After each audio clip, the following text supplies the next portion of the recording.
Hello everyone, welcome to Unacademy. क्या आपने कभी ये सोचा है कि ऑयल का एक रिजर्व बना करके रखना, उसको स्टॉक पाइलिंग करना, क्या ये ज़रूरी है? और उससे भी ज़्यादा अगर आप आगे बढ़ करके सोचे तो चलो ठीक है, उसको ज़रूरी हमने मान लिया, लेकिन क्या उसकी स्टॉक पाइलिंग स्ट्रेटेजिक होनी चाहिए? स्ट्रेटेजिकली मतलब कहीं पे भी अगर स्ट्रेटेजिकली कोई वर्ड अटैच हो जाता है तो उसके पीछे ऑब्वियस सी बात है कि बहुत ज़्यादा एनर्जी हर तरीके से लगी रहती है, चाहे वो दिमाग से सोच का हो, उसके लिए पूरी प्लानिंग का हो, किस तरीके से, कहाँ, कैसे, क्यों, कब, ये सारी चीज़ें, और उसके अलावा भी एन नंबर ऑफ थिंग्स होते हैं। स्ट्रेटेजिक वर्ड जहाँ पर आ जाता है उसी चीज़ को सिर्फ प्लान करके उसको उस तरीके से एग्जीक्यूट करने के लिए। Have you ever thought about this thing? खैर, चाइना को देखिए, व्हाट चाइना इज डूइंग। अब यहाँ पे चाइना स्टॉक पाइलिंग कर रहा है, और ये खबर आ रही है कि बहुत गजब तरीके से स्टॉक पाइलिंग कर रहा है, और इंडिया को भी बहुत ज़्यादा ज़रूरी है यही सेम चीज़ करने की, कि हम भी अपने रिजर्व्स को अच्छे तरीके से बूस्ट कर सके। और यही हम यहाँ पे इस क्लास में समझने वाले हैं, ग्लोबल स्ट्रेटेजिक ऑयल स्टोरेज के बारे में, कि ग्लोबल लेवल पे किस तरीके से लोग स्ट्रेटेजिकली अपने ऑयल रिजर्व्स को ऑयल रिजर्व्स बना रहे हैं, स्टॉक पाइलिंग कर रहे हैं। यही सारी चीज़ें हम आज की क्लास में यहाँ पर जानेंगे। ओके, पर उससे पहले इंफॉर्मेशन कि अगर आपको यूपीएससी क्रैक करना है और आप इंग्लिश मीडियम के स्टूडेंट हैं, then definitely you can call on this number, and हमारे ऑफलाइन सेंटर करोल बाग के लिए आप यहाँ पे डिटेल से सारी चीज़ें एकत्रित कर सकते हो। अपार्ट फ्रॉम दैट, हमारा ऑफलाइन सेंटर मुखर्जी नगर में भी है for Hindi medium students, Hindi माध्यम के छात्रों के लिए मुखर्जी नगर में है, तो वहाँ के लिए आप यहाँ पर कांटेक्ट कर सकते हो। लेकिन अगर आपको लगता है कि नहीं भाई मैम, हमको तो प्रयागराज में पढ़ाई करनी है, तो ऑब्वियस सी बात है कि आप वहाँ के लिए भी डिटेल्स यहाँ से इकट्ठा कर सकते हो, एंड आप वहाँ पे ऑफलाइन सेंटर्स, कोई भी ऑफलाइन हमारे जो सेंटर्स हैं वहाँ पे विजिट कर सकते हैं to get the details as well. अब हम बढ़ते हैं आगे अपनी इस टॉपिक की तरफ। तो स्टॉक पाइलिंग, खैर इंडिया के बारे में एक छोटी सी बात मैं ये बता दूं कि इंडिया, नॉट छोटी तो बात नहीं है, वैसे बहुत बड़ी बात है कि इंडिया का पॉपुलेशन बहुत बड़ा है, और वो तो ऑब्वियस ही बात है, कोई छुपी हुई बात है नहीं, बहुत बड़ा है। एंड हम fifth largest and fastest growing हैं, पांचवें सबसे बड़ी इकोनॉमी और फास्टेस्ट ग्रोइंग इकोनॉमी के अंतर्गत आते हैं। लेकिन अगर हम ऑयल रिजर्व्स की बात करें हमारे यहाँ, तो बहुत ही कम है, क्योंकि अब आप देखो, ये कंसर्न का मैटर इसलिए है क्योंकि पॉपुलेशन बहुत बड़ा है। तो जब पॉपुलेशन बहुत बड़ा है तो ऑब्वियस सी बात है कि उनकी नीड को सेटिस्फाई करना, और उन सारी चीज़ों के लिए ऑयल रिजर्व्स भी तो चाहिए ना, हमको ऑयल चाहिए कि नहीं चाहिए, राइट? फॉर ट्रांसपोर्टेशन के लिए आप देख लीजिए, सामान एक जगह से दूसरी जगह पहुंचाना है, उसके लिए ट्रैवलिंग कर रहे हैं, उसके लिए बाय एयर जा रहे हैं, शिप में जा रहे हैं, या फिर ट्रेन जा रहे हैं, for everything we need reserves, right? हमको रिजर्व्स चाहिए। वर्ल्ड की थर्ड लार्जेस्ट ऑयल कंज्यूमिंग है हम, हमारी जो कंट्री है तीसरे नंबर पे आती है ऑयल कंजम्पशन के नंबर पे भी। वैसे बात है, हमारा पॉपुलेशन बहुत ज़्यादा है, and we are fastest growing, बहुत ज़्यादा हमारा काम चल रहा है, और one of the youngest country है हम लोग, बहुत ही युवा है हम सभी के सभी। एंड मतलब हमारा जो पूरा नेशन है, हमारा भारतवर्ष, ये युवा देश कहलाता है, क्योंकि यहाँ पे युवाओं की संख्या बहुत ज़्यादा है, ऐसी युवाओं की संख्या जो कि अपनी तरफ से योगदान दे सकते हैं काम करने के लिए। तो ऑब्वियस बात है कि हर तरीके से कंजम्पशन बहुत ज़्यादा है। इसके अलावा हम इंपोर्ट करने को अगर देखें तो हम 85%, हम 85% ये क्रूड ऑयल को इंपोर्ट करते हैं, हम बाहर से मंगा रहे हैं, उसको आयात कर रहे हैं, ठीक है, बाहर से मंगा रहे हैं। तो ये तो हमारा छोटा सा एक ब्रीफ हो गया, ठीक है।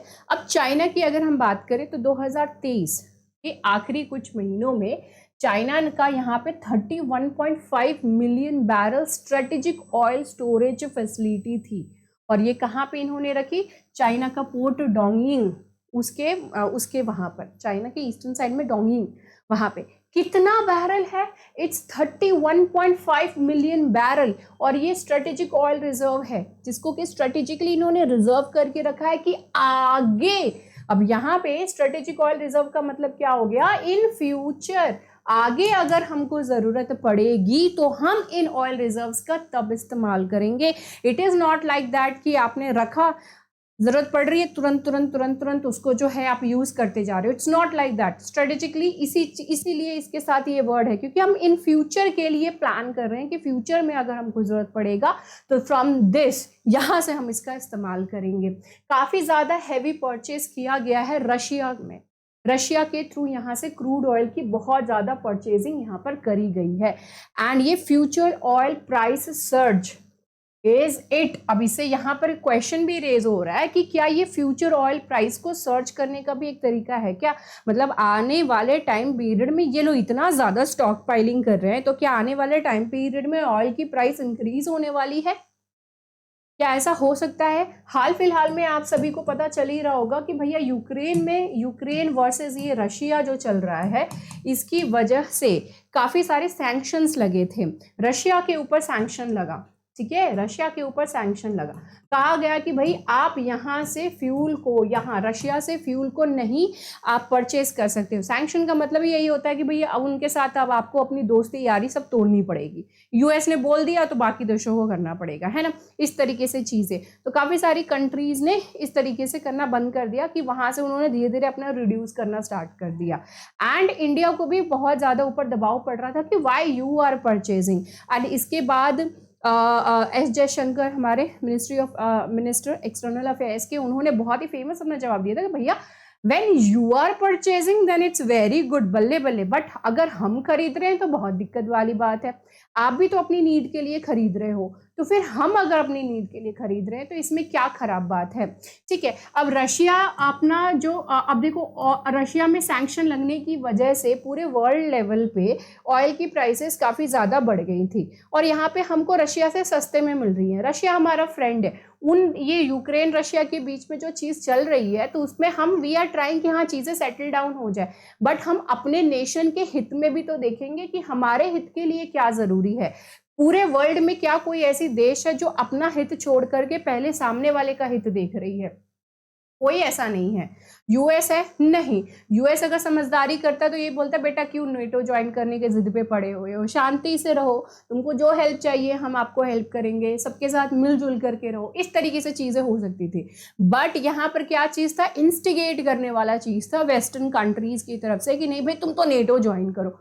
क्यों ज़रूरी थी? क्योंकि रशिया को टारगेट करके रखना है ना। तो ये बहुत सारे इसी तरीके से स्टूपिड चीज़ों की वजह से अब ये पूरा वॉर स्टार्ट हुआ, और यूक्रेन के प्रेसिडेंट अभी भी इन सारी चीज़ों को नहीं समझ रहे हैं, and still the war is being continued. खैर, यहाँ पे हमारा पूरा कॉन्सेंट्रेशन किस चीज़ को लेकर के है? ऑयल को लेकर के। अब यहाँ पे चाइना स्टॉक पाइलिंग कर रहा है, तो क्या फ्यूचर में ऑयल प्राइसेस इंक्रीज हो सकती है? तो ऑब्वियस बात है, इस चीज़ को स्पेक्यूलेट किया जा रहा है कि हो, या फिर हो सकता है कि फ्यूचर में और भी शायद कुछ कॉन्फ्लिक्ट होने वाले हैं, या फिर हो सकते हैं इन फ्यूचर। बिकॉज आप खुद सोचिए कि इजराइल हमास के बीच में ये वॉर होगा, और ये गाजा पे वॉर होगा, और इतना लंबा स्ट्रेच कर जाएगा। We didn't know this thing. अब ये जिस तरीके से ये वॉर चला जा रहा है, एंड हमास भी इस चीज़ को मानने को नहीं रेडी हो रहा है, झुकना ही नहीं चाह रहा है, ना ही वो किसी तरीके से, वो कहते हैं समझौता करने के लिए मान ही नहीं रहा है। इजराइल और हमास के बीच में इस तरीके से कोई चीज़ नहीं हो रही है। तो व्हाट इफ इन फ्यूचर चीज़ें और ज़्यादा बद से बदतर हो जाए, और भी अरब कंट्रीज क्या पता इन्वॉल्व हो जाए इसमें वॉर में, यू नेवर नो। और मैंने आपको लास्ट मेरी जो वीडियो थी उसमें, last to last video, one of my videos, I told you also ना कि भाई ज़्यादातर जो ऑयल रिजर्व्स है वो ये अरब कंट्रीज के इधर ही हैं। तो ऑब्वियस सी बात है कि उधर अगर वॉर होता है तो दिस इज़ वेरी ऑब्वियस कि ऑयल प्राइसेस इंक्रीज हो जाएंगी, और क्या पता कि ऑयल मिलना ही वहाँ से बंद हो जाए। ओके अगर ऐसा होता है तो स्ट्रेटेजिक ऑयल स्टोरेजेस जो है वो बहुत ज़्यादा हेल्पफुल रहेंगी उस पर्टिकुलर टाइम पीरियड में। अगर ऐसा नहीं है, आप स्टॉक पाइलिंग कर रहे हैं, तो ऑब्वियसली बात है कि ये भी हो सकता है कि ऑयल प्राइसेस कहीं इंक्रीज कर जाए। मतलब एक ये सिंपल सी लाइन में इतनी सारी चीज़ें भरी पड़ी हुई हैं। चाइना आज के डेट में 511 मिलियन बैरल्स की स्ट्रेटेजिक पेट्रोलियम रिजर्व, अभी यहाँ पे ध्यान से रखिए, आगे हम इसको SPR के तौर पे ही सिर्फ रेफर करेंगे। क्या है? Strategic petroleum reserve. ये 511 मिलियन बैरल्स की इन्होंने रखी हुई है। इसका मतलब ये हुआ कि 50 डेज से ज़्यादा की, लेस देन 50 डेज की ज़्यादा की नहीं है, 50 दिनों से कम की इनकी पेट्रोलियम की इंपोर्ट्स का इन्होंने अपने पास रखा हुआ है, which corresponds to less than 50 days of the Chinese petroleum imports. मतलब 50 दिन में वो जितना इंपोर्ट करते हैं, 50 दिन से कुछ कम में ही, रफली समझ लो 50 डेज में, तो लगभग उतने दिन में जितना वो पेट्रोलियम इंपोर्ट करते हैं, खरीदते हैं बाहर से, उतना उन्होंने यहाँ पे अपना रिजर्व बना के रखा हुआ है कि इफ इन केस अगर जाकर के आगे वॉर होता भी है तो we are good to go, we don't have any kind of problem, हमको कोई दिक्कत यहाँ पर नहीं होने वाली है। पेट्रोलियम प्रोडक्ट्स, जो ये पेट्रोलियम प्रोडक्ट्स स्ट्रेटेजिक एसेट्स होते हैं, ऑब्वियसली बात है, जैसे कि मैंने आपको स्टार्टिंग में ही बोला कि ट्रांसपोर्टेशन के लिए बहुत ज़्यादा ज़रूरी है कोई भी चीज़। अभी आप खुद सोचो, एक बात सोचो कि आपकी आर्मी है, आपके पास ऑयल है ही नहीं, आप अपनी आर्मी को गाड़ी में भर भर के कैसे भेजोगे? उनके ज़रूरत की चीज़ें आप कैसे भेजोगे? उनकी खान पान की चीज़ें कैसे भेजोगे? आप उनके वॉर एम्यूनेशन के जो भी सामान है वो सारी चीज़ें आप कैसे भेजोगे? ये सारी चीज़ें कैसे भेजोगे आप? वॉर की सिचुएशन खाली सोच लीजिए, अब पूरी इकोनॉमी हमको चलानी है, तो कोई भी दुकान, ये सारी चीज़ें चल रही है, छोटी सी माइन्यूट लेवल पर आप समझिए कि दुकानदारी भी अगर चल रही है तो वहाँ पे भी तो सामान कहीं से आ रहा है, वो सारी चीज़ें कैसे वहाँ तक पहुँचेंगी? मिल्क है, उस फ्रेश के फ्रेश उसको पहुंचना होता है, वो कैसे पहुंचेगा, है ना? तो खान पान कैसे पहुंचेगा, सब्जी फ्रूट्स, ये सारी चीज़ें कैसे पहुंचेंगी? तो ऑब्वियसली बात है कि पूरी इकोनॉमी तो एकदम से हॉल्ट पे आ जाएगी, रुक जाएगी ना। तो वही चीज़ है। इसके अलावा significant electric production also, fuel से, क्रूड ऑयल से इलेक्ट्रिक प्रोडक्शन भी हो रहा है, तो यहाँ पर भी दिक्कतें क्रिएट हो जाएंगी। और इसके अलावा बहुत सारी इंडस्ट्रियल प्रोसेसेस भी होती हैं, क्योंकि क्रूड ऑयल आपने लिया, उससे बहुत सारे बाई प्रोडक्ट्स भी निकलते हैं। आप लोगों ने स्कूल में पढ़ा ही होगा, तो जब बाई प्रोडक्ट्स निकलते हैं तो उसका भी यूज़ होता है, ऑयल का भी यूज़ होता है। तो बहुत सारी इंडस्ट्रियल प्रोसेसेस जो हैं वो ये सभी चीज़ें रुक जाएंगी। ये तो मोटा मोटी बात हुई है, और भी बहुत सारी चीज़ें हैं, और हम लोग हैवीली डिपेंडेंट है। भले ही हम कितना ज़्यादा कहते हैं कि भाई हम लोग ईवीज, इलेक्ट्रिकल व्हीकल्स के ऊपर डिपेंडेंट होना चाहिए, इलेक्ट्रिकल चीज़ों पे यूज़ करो एंड ऑल, इलेक्ट्रिसिटी ही भाई आज के डेट में हम प्रोड्यूस कर रहे हैं, इन सारी चीज़ों को इस्तेमाल करके, कोल को यूज़ करके हम इलेक्ट्रिसिटी जनरेट कर रहे हैं। जब यही सारी चीज़ें नहीं होंगी तो हम इनके ऊपर कैसे डिपेंड है? हम ये सारी इलेक्ट्रिकल इक्विपमेंट्स की इस्तेमाल हम किस तरीके से करेंगे? ओके और हम लोग बहुत ज़्यादा अभी तक उसमें ट्रांजिशन भी हमारा अभी तक नहीं हुआ है ईवीज पे। पेट्रोलियम और गैस रिजर्व्स की बात करें तो ऑब्वियस ही बात है कि ये नेचर की दी हुई चीज़ है। ऐसा तो है नहीं कि हम जहाँ जाए वहाँ पे हमको ये सारे रिजर्व्स मिल जाएंगे, ज्योग्राफी का चीज़ है। फिर कभी हम इन सारी चीज़ों को समझेंगे कि पेट्रोलियम और गैस रिजर्व्स किस तरीके से ये बनती हैं। बहुत सारी जो इकोनॉमीज़ हैं, बड़ी economies, Europe, China, Japan, India, ये कुछ ऐसे देश हैं जो कि दुनिया में सबसे ज़्यादा इम्पोर्ट करते हैं पेट्रोलियम प्रोडक्ट्स का। ध्यान में रखिए कौन कौन सा? यूरोप, चाइना, जापान और इंडिया, ये चार है। और यूरोप में तो बहुत सारी कंट्रीज आ गए, मतलब यही सभी हैं जहां पर सबसे ज़्यादा इंपोर्ट होता है पेट्रोलियम प्रोडक्ट्स का।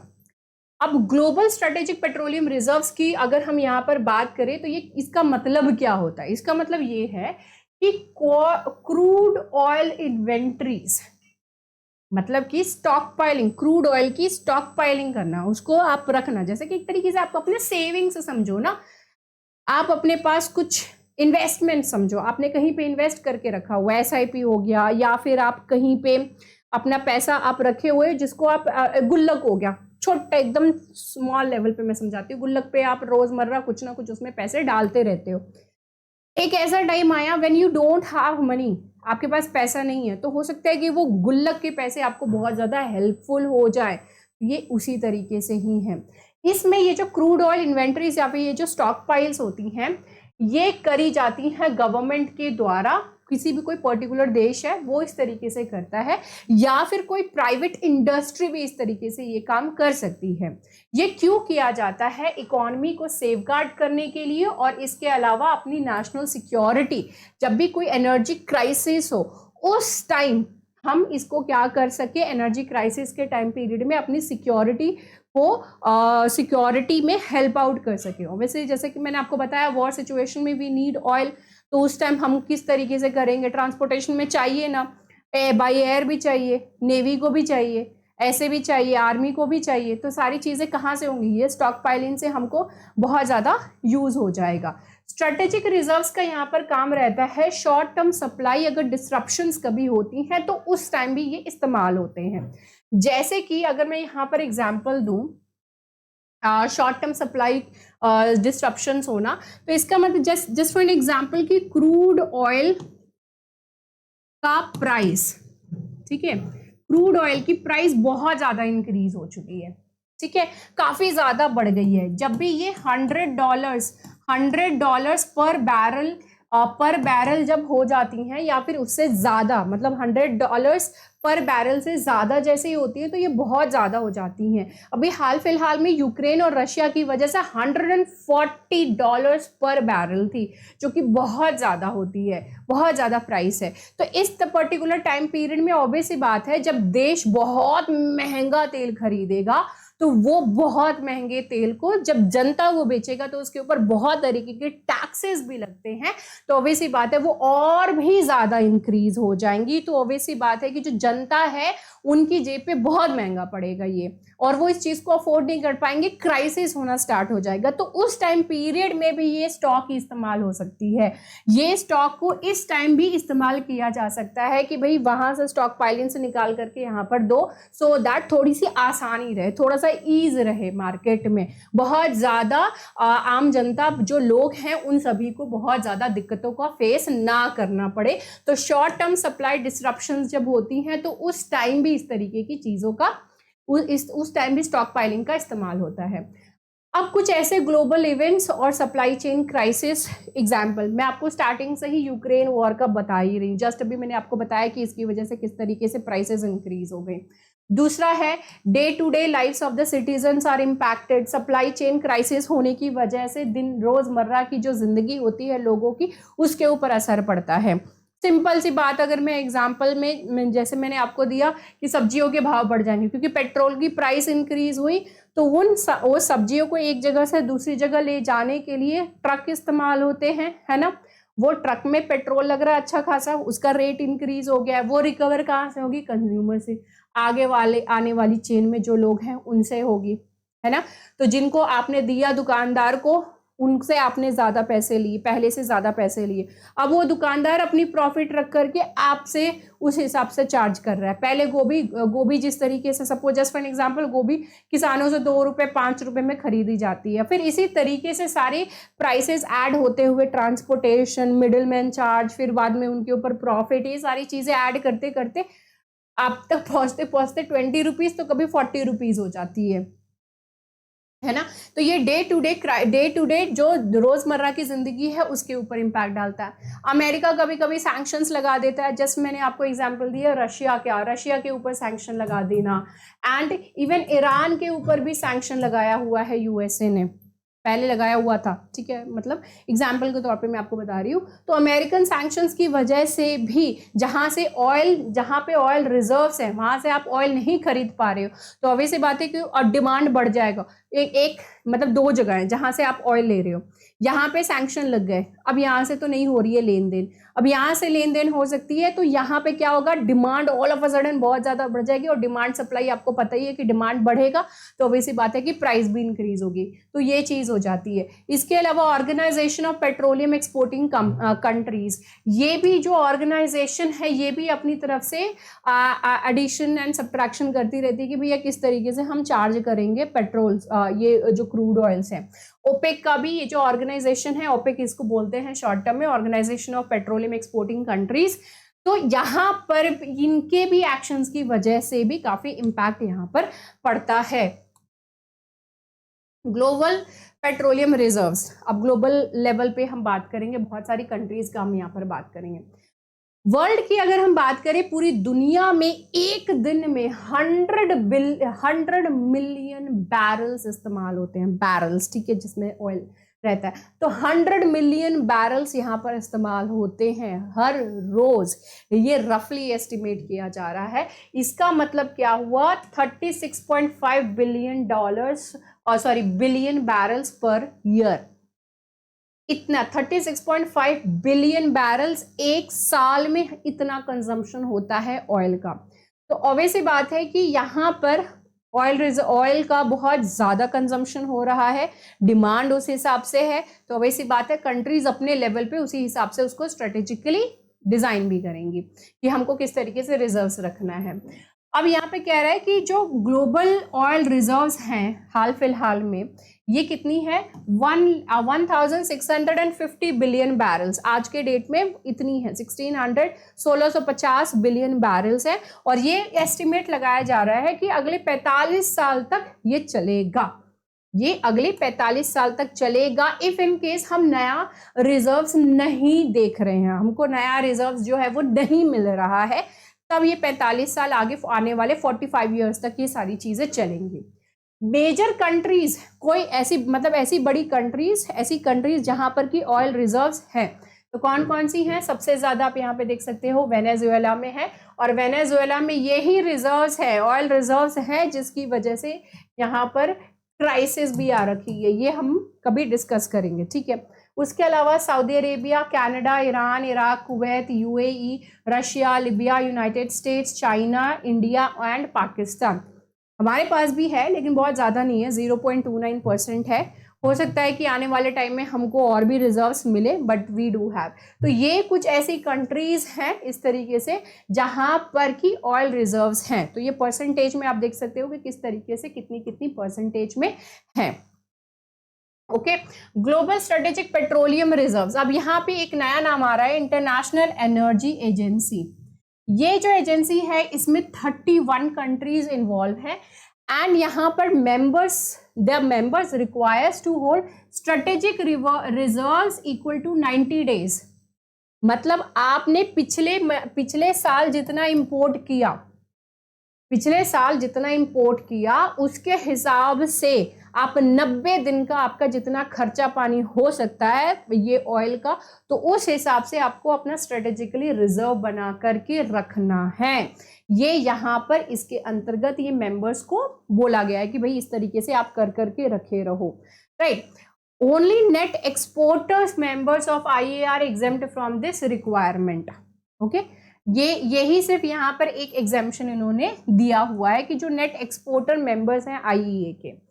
Forward commercial storage agreements allow oil exporting countries increased flexibility in commercial storage and allow petroleum to be stored within an oil importing country। अब यहाँ पे ये कह रहे हैं कि जो commercial storage agreements के हिसाब से अगर हम देखें तो oil exporting जो companies हैं जो export कर रही हैं, ऑयल एक्सपोर्टिंग कंपनीज हैं, they can increase flexibility in commercial storage. वो कमर्शियल स्टोरेज प्रोवाइड कर सकती हैं कि वो फ्लेक्सिबिलिटी यहाँ पे दे सकती है कि अब जो ऑयल इंपोर्टिंग कंपनी है allow petroleum to be stored within an oil importing country, कि ऑयल जो जहां पर इंपोर्ट हो रही है जिस कंट्री में, तो वहीं पे ही स्टोरेज करने के लिए यहाँ पर ये ऑयल एक्सपोर्टिंग कंट्रीज मतलब साथ दे सकती हैं। इस तरीके की जो रिजर्व्स होती हैं they remain technically under the control of the oil exporting country. इसका मतलब ये है कि एक कंट्री है, ठीक है, वो इंपोर्ट कर रही है, एक कंट्री है जो कि एक्सपोर्ट कर रही है, तो अगर यहाँ की जो इंडस्ट्री है वो चाहती है कि भाई मैं यहाँ पर अपना स्ट्रेटेजिकली कुछ स्टोरेज, कमर्शियल स्टोरेज में बना करके रखूँ वहाँ पे, तो they can do that. Later on जब ये वाली कंट्री चाहे जो एक्सपोर्ट कर रही है, तो इसका यहाँ पे जो रिजर्व है उसको वो कहीं पे सेल आउट कर सकती है, उसको उस हिसाब से वो इस्तेमाल कर सकती है। ओके, वो स्टोरेज बना सकते हैं। तो ये भी इस तरीके का प्रावधान इसके अंतर्गत दिया हुआ है। 2022 में लगभग 4.1 बिलियन बैरल्स ऑयल की ये स्ट्रेटेजिक तरीके से, स्ट्रेटेजिक रिजर्व के तौर पे IEA के जो मेंबर स्टेट्स हैं इन्होंने अपने अंतर्गत रखी हुई थी।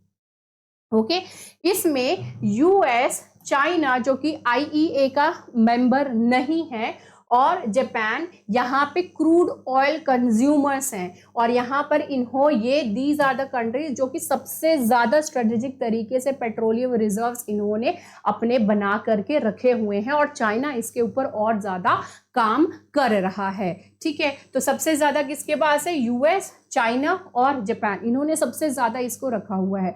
बहुत सारी और भी दूसरी नॉन IEA कंट्रीज है जो कि इसके अंतर्गत नहीं आती हैं, वो भी अपने SPR के अंतर्गत काम कर रही हैं। अब हम बात करते हैं चाइना के बारे में, क्योंकि चाइना हमारे लिए बहुत ज़्यादा मेजर इशू है। ठीक है, पाकिस्तान के पास तो खैर पैसे ही नहीं है तो हमारे लिए उतना ज़्यादा इशू नहीं है, लेकिन चाइना हमारे लिए बहुत बड़ा इशू है। तो चाइना किस हिसाब से कर रहा है, क्योंकि ये सारी चीज़ें भी स्ट्रेटेजिक तरीके से, आप वॉर में के टाइम सपोज कि चाइना ने अटैक कर दिया इंडिया पे, ओके, तो उस टाइम हमारे पास रिजर्व नहीं है पर उनके पास रिजर्व है, एकदम मस्त वो वॉर कर रहे हैं, लेकिन हमारे पास है ही नहीं, हम किस तरीके से कंटिन्यू कर पाएंगे वॉर, है ना। तो चाइना की हर एक स्टेप, हर एक कदम हमारे लिए बहुत जरूरी है कि वो किस तरीके से आगे प्रोसीड कर रहे हैं। ओके, तो चाइना सेकेंड लार्जेस्ट स्टोरेज यहाँ पर, मतलब सेकेंड लार्जेस्ट स्टोरेज है 511 मिलियन बैरल्स की, जो कि हमने अभी थोड़ी देर पहले ही देखा। चाइना का डेली कंजम्पशन हिसाब देखें तो 12 मिलियन बैरल्स है, 12 मिलियन बैरल्स, 511 मिलियन बैरल्स, ये इस हिसाब से ये सेकेंड लार्जेस्ट स्टोरेज है इसके पास। हर इसका अगर हम रोजमर्रा की कंजम्पशन की बात करें तो 12 मिलियन बैरल्स क्रूड ऑयल का ये कंज्यूम करता है।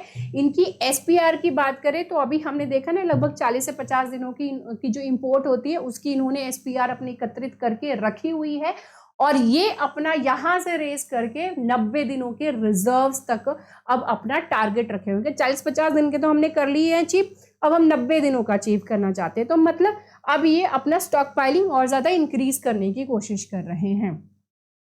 रशिया यहाँ पे सबसे बड़ा सप्लायर है चाइना का, ठीक है, और अभी हाल फिलहाल में और भी ज्यादा हो गया था, जस्ट बिकॉज ऑफ हो गया है because of Russia Ukraine war, उनकी वजह से, क्योंकि सस्ता भी मिल रहा है, ये भी एक बहुत बड़ा रीजन है। यहाँ पे यहाँ से 2.14 मिलियन बैरल्स पर डे का कंट्रीब्यूशन इसकी तरफ से मिल रहा है, रशिया की तरफ से लगभग इतना हर दिन के हिसाब से ये बता रहे हैं। सऊदी अरेबिया पहले नंबर 1 पे होता था इनको सप्लाई करने के बेसिस पे, लेकिन अब रशिया है। ओके, एंड ये सैंक्शंस की वजह से सस्ते भी मिल रहे हैं, तो ये भी एक बहुत बड़ा रीजन है। स्टॉक पाइलिंग की वजह से बीजिंग का यहाँ पे क्या हो रहा है, from the supply chain and pricing dynamics, वो अपने आप को क्या कर रहा है, प्राइस जो बार बार डायनेमिक नहीं होते हैं, हमेशा बढ़ रहे हैं घट रहे हैं बढ़ रहे हैं घट रहे हैं, तो उसको अपने कंट्रोल में ले सकता है अपनी स्टॉक पाइलिंग की वजह से। इनको बहुत ज्यादा इसको लेकर के हेल्प इनको मिल सकती है। बहुत ज्यादा लार्ज स्टॉक्स होंगे तो definitely it is going to help them out. Taiwan strait conflict में आपको पता ही है कि चाइना ताइवान 2 नेशन पॉलिसी ऐसा कुछ भी नहीं वो मानता है, वो बस क्या मानता है, एक देश है चाइना है, तिब्बत को कब्जा लिया, ताइवान को कंप्लीटली कब्जाना चाहता है, ताइवान हमेशा से इसको रिजेक्ट करता है, और ये बहुत सारी चीजें हैं। खैर फिलहाल आपको ये जानना है कि इनकी तू मैं चल रही है। ताइवान को वो दूसरा नेशन नहीं मानता है, बाकी बहुत सारी कंट्रीज हैं जो कि ताइवान को दूसरी कंट्री मानती हैं।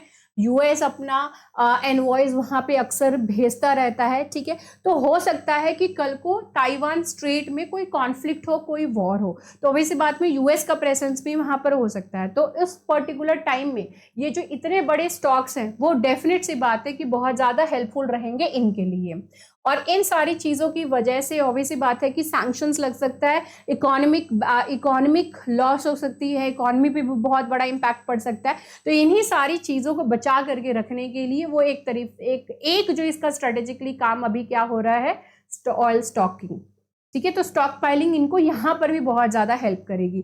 चाइना ने अपनी सप्लाई चेन को भी सिक्योर करके रखी हुई है, किस तरीके से रखा हुआ है इन्होंने, पाइपलाइंस, क्योंकि अब ये रशिया से ये अपना सप्लाई किस तरीके से करा रहे हैं, चाइना में पाइपलाइंस के थ्रू करा रहे हैं। ओके, इसके अलावा trans Myanmar oil gas pipeline, मतलब ये सारी चीज़ों वो किस तरीके से कर रहे हैं, पाइपलाइन के थ्रू ये सारा काम कर रहे हैं। ओके, अब from central Asia predominantly Turkmenistan China बहुत बड़ा है, वहां से भी ये लोग पाइपलाइन के थ्रू जोड़ करके अपना क्या कर रहे हैं, कोशिश कर रहे हैं कि इसी हिसाब से हम अपनी ये क्रूड ऑयल सब की सप्लाई को हम सुनिश्चित कर सके कि भाई आप बाई एयर नहीं जा सकते, पानी के थ्रू नहीं जा सकते, रोड में तो आ ही रहा है ना, तो वहां से आ जाएगा। अब सोच रहे हो कि स्ट्रेटेजिकली कितना आगे तक का ये लोगों ने प्लान किया है। चाइना बहुत ज़्यादा रैपिडली शिफ्ट कर रहा है इलेक्ट्रिक व्हीकल्स की तरफ, but it is not only building lithium stocks. ये सिर्फ लिथियम स्टॉक्स ही नहीं बना रहा है, और लिथियम हम सभी को पता है कि बहुत ज़्यादा ज़रूरी है बैटरीज के लिए, बल्कि ये अक्वायर कर रहा है इस तरीके की फैसिलिटीज और माइंस ऑल्सो। कहाँ पे? ओवरसीज में, दूसरे देश में। अफ्रीका, हियर कम्स अफ्रीका का रोल।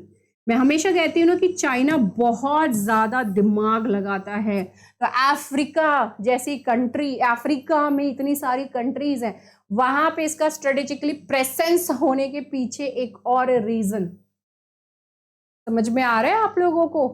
हाँ, तो ये ओवरसीज में भी अपना प्रेजेंस बना के रख रहे हैं, वहां पे भी रिजर्व्स को अपने अंतर्गत रखने की कोशिश कर रहे हैं। इन्वेस्टमेंट बैंक यूबीएस इसने एस्टिमेट किया है कि चाइना हो सकता है कि दुनिया का third of all global lithium supplies by 2025, 2025 तक।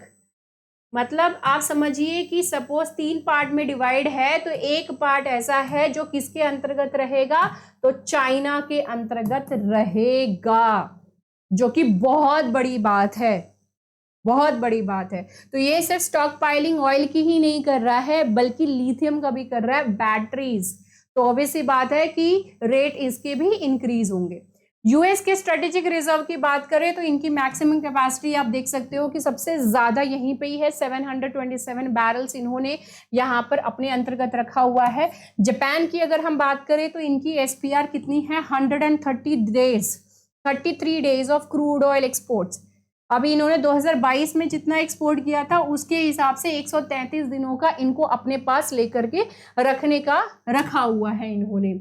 साउथ अफ्रीका की बात करें तो 45 मिलियन बैरल्स की स्टोरेज कैपेसिटी है यहाँ पर इनके पास। यूरोपियन यूनियन की बात करें तो इन्होंने टारगेट रखा हुआ है 90 डेज की एसपीआर। जर्मन की बात करें,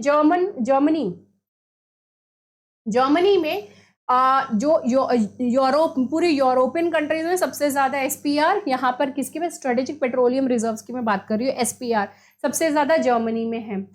फ्रांस की बात करें तो ये बहुत ज्यादा इंपॉर्टेंस देता है जेट फ्यूल रिजर्व्स की।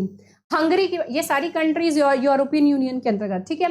हंगरी की अगर हम बात करें, हंगरी, नीदरलैंड्स, पोलैंड की बात करें तो ये 90 डेज एसपीआर को मेंटेन करने का इन्होंने टारगेट रखा हुआ है। यूके की अगर हम बात करें तो यहाँ पर 67.5 डेज की जो डोमेस्टिक नेट कंजम्पशन है उसके हिसाब से इनको अपना रिजर्व बना करके रखना है। ये सभी की यहाँ पर टारगेट है। अब आता है ऑब्वियसली बात है इंडिया की। इंडिया का क्या सीन है यहाँ पर? तो इंडिया बहुत ज्यादा कंज्यूम करता है, लेकिन ऑयल रिजर्व्स हमारे पास बहुत ही कम है। हम बहुत ज्यादा बाहर से मंगाते हैं, 85% क्रूड ऑयल हम बाहर से मंगा रहे हैं यहाँ पर। 23-24 की अगर हम बात करें तो 1191.45 मिलियन बैरल्स हमने मंगाया था, इंपोर्ट किया, यानी कि 96 बिलियन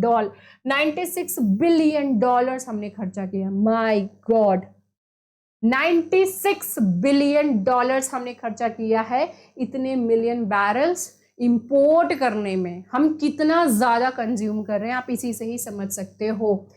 और जब भी ऑब्वियसली बात है कि क्रूड ऑयल की प्राइसेस इंक्रीज होती हैं, जैसे कि मैंने आपको कहा $100 पर बैरल से जब ज़्यादा इंक्रीज होती हैं, टिपिकली ऐसा हो जाता है, तो उस टाइम ये इसको एक्सपेंसिव माना जाता है, ऑयल को एक्सपेंसिव माना जाता है, जो कि हाल फिलहाल में यूक्रेन वॉर की वजह से ऐसा, यूक्रेन रशिया वॉर की वजह से ऐसा हुआ था। तो उस टाइम यही रिजर्व्स होती हैं जो होती है उसका इस्तेमाल किया जाता है।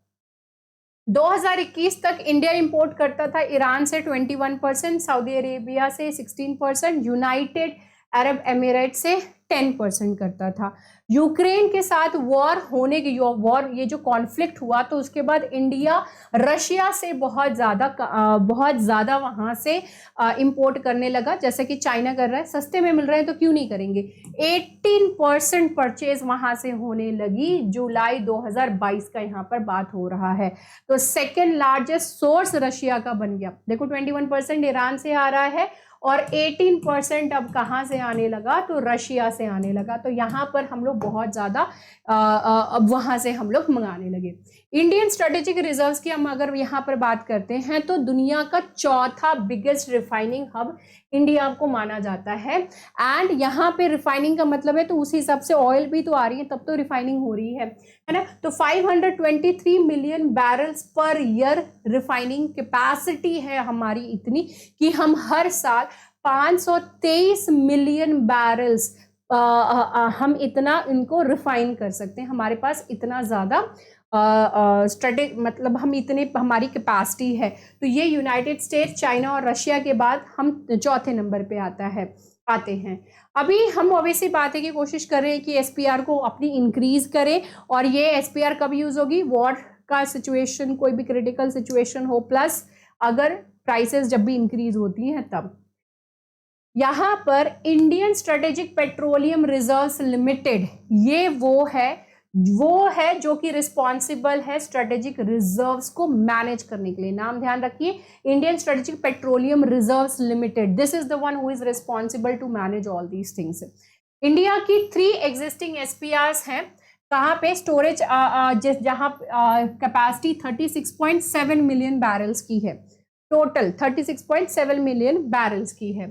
स्टोरेज साइट्स कौन सी हैं, मैंगलोर कर्नाटका, ठीक है, मैंगलोर कर्नाटका में, उसके अलावा पद्दूर ऑल्सो जो कि कर्नाटका में ही है, और विशाखापट्टनम जो कि कहाँ पर है, आंध्र प्रदेश में। तो ये 3 जगह हैं जहाँ पर जो कि स्टोरेज साइट्स है। आईए के हिसाब से ऑब्वियसली बात है कि 90 डेज की स्टॉक फाइलिंग करने के लिए ये कहता है। अभी यहाँ पे हम रफली अराउंड 74 डेज की कंजम्पशन के हिसाब से उसी तक ही फिलहाल हम लोग पहुंचे हैं, ठीक है। India plans to build its first privately manage, India plan कर रहा है कि हम प्राइवेटली मैनेज्ड एसपीआर 2029-30 तक हम इस तरीके से कोई चीज लेकर के आ जाए कि प्राइवेट कंपनीज इसको मैनेज कर सके, ठीक है। ये किस हिसाब से करने की कोशिश कर रहे हैं, मतलब जापान और साउथ कोरिया में भी इसी तरीके से चीजें होती हैं जो कि प्राइवेट लीसेस पे देती हैं mostly oil majors to trade in the crude oils. तो अब हम यहाँ पे भी प्राइवेट कंपनीज को स्टोरेज करने के लिए भी इजाजत देने का टारगेट कर रहे हैं 2029-30 तक। 2 प्रपोज्ड प्राइवेट एसपीआरस हैं, पद्दूर कर्नाटका में जहां पर कि 18.3 मिलियन बैरल स्टोरेज कैवर्न की बात हो रही है, और सेकंड लार्जेस्ट है। एंड सेकंड यहाँ पर हो रहा है चांदीकोल, कहाँ पे है वो, चांदीकोल ओडिशा में। तो 2 जगह हम लोग यहाँ पे टारगेट कर रहे हैं फिलहाल, पद्दूर कर्नाटका में एंड चांदीकोल जो कि कहाँ पे है, ओडिशा में। तो यहाँ पर हम टारगेट कर रहे हैं कि इन दोनों जगहों पे प्राइवेट एसपीआरस बिल्डअप करने की ओके। और ये जो स्टोर्स होंगी ये लिंक्ड होंगी किस तरीके से, पाइपलाइन से, ठीक है।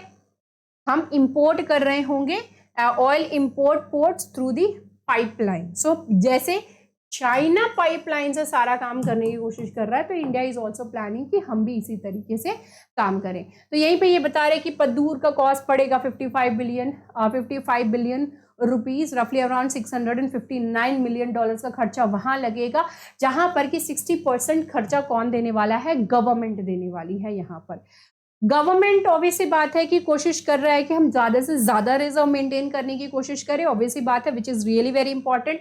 जब आपका नेबर, जैसे सपोज इंडिया और यहाँ पे चाइना, जब आपका नेबर ही ऐसा है, जो कि वो हर तरीके से अपने आप को प्लान करके रखा है, वो सभी चीजें प्लान करके रखा हुआ है, तो ऑब्वियसली बात है कि हमको भी उसी हिसाब से सारी चीजें प्लान करने की जरूरत है।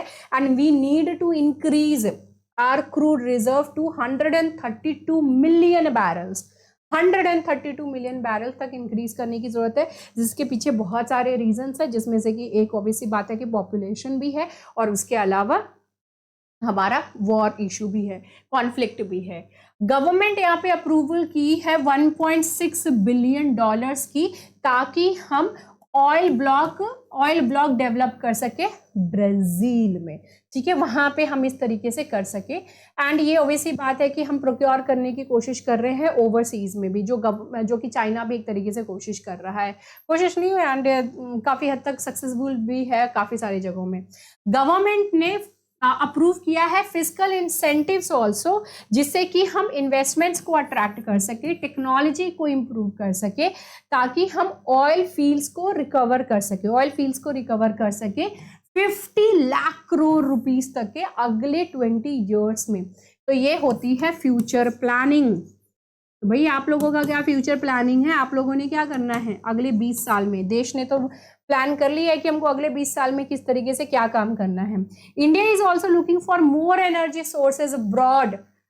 हम कहाँ से कितना ज़्यादा हम एनर्जी सोर्सेज को, ऑब्वियसली बात है कि हम रिकवर कर सकते हैं, plus we are also trying कि हम लीज पे ले ले या फिर हम वहाँ पे प्रोक्योर कर सके किसी तरीके से, तो हमारा प्रेजेंस भी बाहर के देशों में बन जाए। तो India is also trying it's best, but India even now is lacking a lot. हम अभी भी बहुत पीछे हैं एज कंपेयर टू चाइना।